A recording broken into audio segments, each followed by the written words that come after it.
இது வரைக்கும் பிஜேபியும் திமுக வந்து எலியும் புலியுமா இருந்தாங்க. இப்போ நட்புணர்வோட போகிறாங்க. அதனால் இது நாங்கள் சொல்கிற கருத்து இல்லை, இது மக்கள் சொல்கிறாங்க.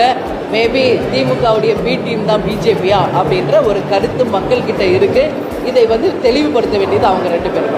சிங்கார சென்னையெல்லாம் டைலாக் பேசினவங்க தான் திமுக காரங்க. ஏன் அது மாதிரி கொண்டு வர முடியல? இன்னைக்கு சிங்கப்பூர் மாதிரி இருக்கா நம்ம சென்னை? சொல்லுங்க, பத்திரிகையாளர்களாகி நீங்க சொல்லுங்க. ஒரு சிங்கார சென்னையா இருக்கா நம்ம சென்னை? இல்லையே. வெறும் வாய் வார்த்தைகள். வாயிலே வடை சுடுவாங்கன்னு சொல்றாங்கல்ல, அவங்கதான் அது அதிகதி சொல்லுவாங்க. இன்னைக்கு உண்மையிலே வாயில வடை சுடுற கட்சியா திமுக தான் இருக்கு. திமுக அனைத்து அமைச்சர்களுமே ஆட்சிக்கு வருவதற்கு முன்னாடி ஒரு நிலை, ஆட்சிக்கு வந்த பிறகு ஒரு நிலை என்ற நிலைப்பாடு, இரட்டை நிலைப்பாடு எடுத்திருக்காங்க. தமிழக மக்களின் சார்பாக இதை வன்மையாக இந்த நேரத்தில் நம்ம கண்டிக்கிறோம். ஏன்னா பொன்முடி அவர்கள் சொல்றாரு, பஸ்ல ஓசியில தானே போறீங்க அப்படின்னு சொல்லி எல்லாரையும் வந்து இன்னைக்கு ஏளனப்படுத்துகிறார். துரைமுருகன் அவர்கள் என்ன சொல்றாரு, 1000 ரூபாய் திட்டத்துக்கு இப்பதான் சில்லறை மாத்திக்கிட்டு இருக்கோம், 1000 ரூபாய்க்கு சில்லறை மாத்தினுக்கிறோம்னு அவர் சொல்றாரு. ராசா அவர்கள் பார்த்தா இந்து மதத்தை வந்து கொச்சைப்படுத்த மாதிரி பேசிக்கிட்டு இருக்காரு. அதே மாதிரி KKSSR பாத்தீங்கன்னா பயனாளிகள் உதவி பெற போறவங்கள தலையில அடிக்கிறாரு.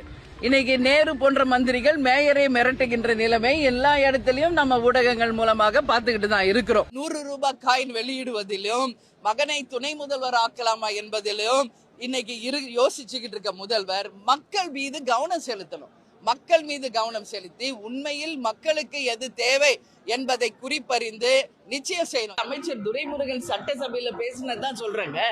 அவரே சொல்றாரு, கொஞ்சம் கூட ஒரு சீனியர் மினிஸ்டர் இன்னைக்கு என்ன சொல்றாரு, சரக்குல கிக் இல்லைன்னு ஒரு கேவலமான ஒரு ஸ்டேட்மெண்ட்டை சட்டசபையில கொடுக்கிறாரு. இது எந்த அளவு ஒரு தமிழ்நாட்டுக்கும் தமிழக மக்களுக்கும் தலைகுனிவு.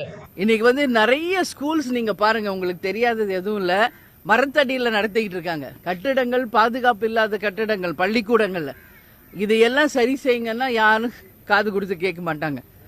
நல்ல காலேஜஸ்க்கு வேண்டிய ஃபெசிலிட்டிஸ் கொடுங்கன்னா கேட்க மாட்டாங்க. கவர்மெண்ட் ஹாஸ்டல்ஸ்ல வேண்டிய ஃபெசிலிட்டிஸ் கொடுக்க மாட்டாங்க. ஆனா டாஸ்மாக் கடை மட்டும் ஒரு தெருவுக்கு 10 கடைகளை திறந்துகிட்டு இருக்காங்க.